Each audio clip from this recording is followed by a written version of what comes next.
Hi, boys and girls. Mrs. LaPree is going to read you Chapter 4 of Charlotte's Web.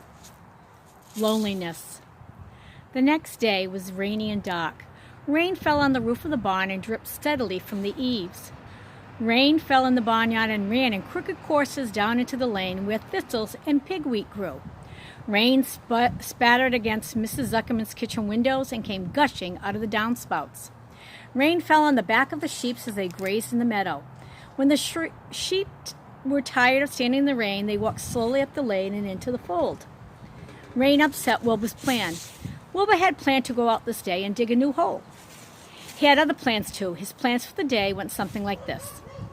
Breakfast at 6:30, which was skim milk crust, middlings, pieces of donut, wheat cakes with drops of maple syrup sticking to them, potato skins, leftover custard pudding with raisins, and bits of shredded wheat. Breakfast would be finished at 7. From 7 to 8, Wilbur planned to have a talk with Templeton. He was a rat who lived under his trough. Talking with Templeton was not the most interesting occupation in the world, but it was better than nothing. From 8 to 9, Wilbur planned to take a nap outdoors in the sun. From 9 to 11, he planned to dig a hole or trench and possibly find something good to eat buried in the dirt. From 11 to 12, he planned to stand still and watch flies on the boards, watch bees in the clover, and watch swallows in the air. 12 o'clock, lunchtime. Middlings, warm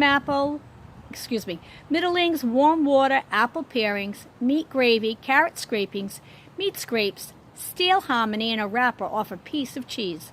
Lunch would be over by 1. From 1 to 2, Wilbur planned to sleep. From 2 to 3, he planned to scratch the itchy places by rubbing against the fence. From 3 to 4, he planned to stand perfectly still and think of what it was like to be alive and to wait for Fern. At 4 would come supper. Skim milk, provolone, fresh leftover sandwiches from Lurvie's lunchbox, prune skins, a morsel of this, a bit of that, fried potatoes, marmalade drippings, a little more of this, a little more of that, a piece of baked apple, a scrape of upside-down cake. Wilbur had gone to sleep thinking about these plans. He awoke at 6. He saw the rain, and it seemed as though he couldn't bear it. I get everything all beautifully planned out, and it has to go in rain, he said. For a while, he stood gloomily indoors. Then he walked to the door, and he looked out. Drops of the rain stuck on his face. His yard was cold and wet. His trough had an inch of rainwater in it. Templeton was nowhere to be seen. "Are you out there, Templeton?" called Wilbur. There was no answer. Suddenly, Wilbur felt lonely and friendless. "One day, just like another. I'm very young. I have no real friends here in the barn. It's going to rain all morning and all afternoon, and Fern won't come in such bad weather. Oh, honestly." And Wilbur was crying again for the second time in 2 days. At 6:30, Wilbur heard the banging of the pail. Lurvie was standing outside in the rain stirring up breakfast. "Come on, pig," said Lurvie. Wilbur did not budge. Lurvie dumped the slop, scraping the pail, and walked away. He noticed that something was wrong with the pig. Wilbur didn't want food. He wanted love. He wanted a friend, someone who would play with him. He mentioned this to the goose, who was sitting quietly in the corner of the sheepfold. "Will you come over and play with me?" he asked. Sorry, said the goose. "I'm sitting on my eggs, 8 of them. Got to keep them toasty, warm. I have to stay right here. I'm no flibbity-ibbity-gibbet. I do not play when there are eggs to hatch. I'm expecting goslings."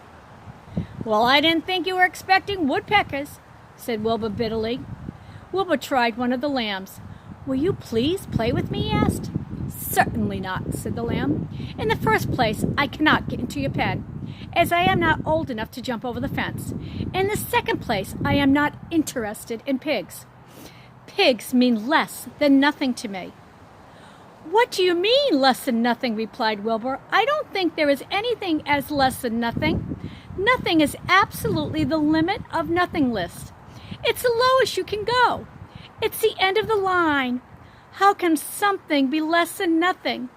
If there was something that was less than nothing, then nothing would not be nothing. It would be something, even though it's just a very bit of something. But if nothing is nothing, then nothing has nothing that is less than it is. Oh, be quiet, said the lamb. Go play by yourself. I don't play with pigs. Sadly, Wilbur lay down and listened to the rain. Soon he saw the rat climbing down a slant board that he was using as a stairway. Will you play with me, Templeton? Asked Wilbur. Play, said Templeton, twirling his whiskers. Play? I hardly know the meaning of the word. Well, said Wilbur, it means to have fun, to frolic, to run and skip and make merry. I never do those things if I can avoid them, replied the rat sourly. I prefer to spend my time eating, gnawing, spying, and hiding. I'm a glutton, not a merrymaker. And here is the way the lamb looked when she talked to Wilbur. Not very kind, was she?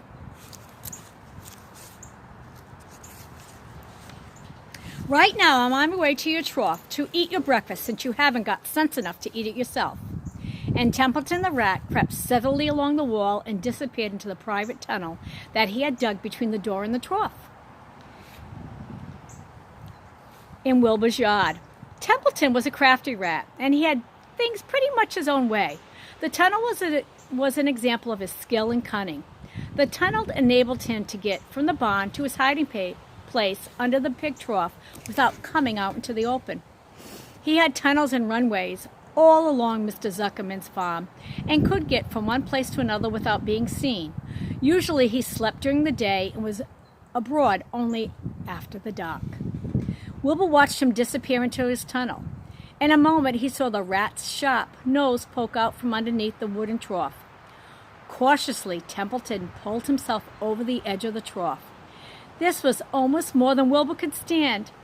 On this dreary rainy day, to see his breakfast being eaten by someone else. He knew Templeton was getting soaked out there in the pouring rain, but that didn't even comfort him. Friendless, dejected, and hungry, he threw himself down in the manure and he sobbed. Late that afternoon, Lurvy went to Mr. Zuckerman. I think there's something wrong with that pig of yours. He hasn't touched his food. Give him 2 spoonfuls of sulfur and a little molasses, said Mr. Zuckerman. Wilbur couldn't believe what was happening to him when Lurvy caught him and forced the medicine down his throat. This was certainly the worst day of his life. He didn't know whether he could endure the awful loneliness any more. Darkness settled over everything. Soon there were only shadows and noises of the sheep chewing their cuds, and occasionally the rattle of a cow chain up ahead. You can imagine Wilbur's surprise when out of the darkness came a small voice he had never heard before. It sounded rather thin, but pleasant. Do you want a friend, Wilbur? It said. I'll be a friend to you. I've watched you all day, and I like you. But I can't see you, said Wilbur, jumping to his feet. Where are you? And who are you? I'm right up here, said the voice. Go to sleep. You'll see me in the morning. And here is Wilbur, very, very sad that he has no friends and he's very lonely. The end of chapter 4.